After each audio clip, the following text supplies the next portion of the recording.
ఎండ దెబ్బ వడదెబ్బ మనకు తగులొద్దంటే మనం 3 తాగాలి. ఏంటవి? మజ్జిగ, కొబ్బరి నీళ్ళు, లెమన్, నిమ్మరసం. ఓకే, ఎందుకు? వాటిలో ఎలక్ట్రోలైట్స్ ఉంటాయి.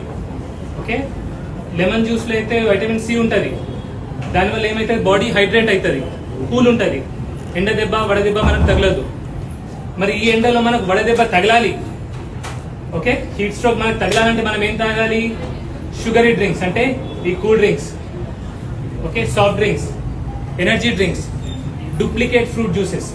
ఈ ప్యాకేజ్ ఫ్రూట్ జ్యూసెస్ ఏదైతే ఉంటాయో అందులో ఇంత ఫ్రూట్ జ్యూస్ ఉంటుంది, మిగతా అంతా షుగరీ వాటర్. ఆ షుగర్ వల్ల ఏమవుతుంది? బాడీ ఇంకా డిహైడ్రేట్ అయిపోతుంది. కొన్ని డ్రింక్స్ లో కెఫిన్ ఉంటుంది, అది ఇంకా డేంజరస్. ఓకే, సో మనం ఏమేమి తాగాలి? లెమన్ జ్యూస్, మజ్జిగ, కొబ్బరి నీళ్ళు. ఇంకోటి ఆలోచించండి, మనం ఈ కూల్ డ్రింక్స్ తాగితే డబ్బులు ఎక్కడికి వెళ్తాయి? అమెరికాకి వెళ్తాయి. అమెరికా వాడు ఏం చేస్తాడు? ఆ డబ్బులతో చిన్న చిన్న దేశాలని బెదిరిస్తాడు, వాళ్ళ మీద బాంబులు వేస్తాడు, రౌడీజం చేస్తుండు కదా. అదే డబ్బులతో మనం మజ్జిగ కొంటే, మజ్జిగ తాగితే మన పేద రైతులకు ఆ డబ్బు చెందుతుంది. ఓకే, వాళ్ళ కడుపులు నిండుతాయి. సో మనం ఏం తాగాలి?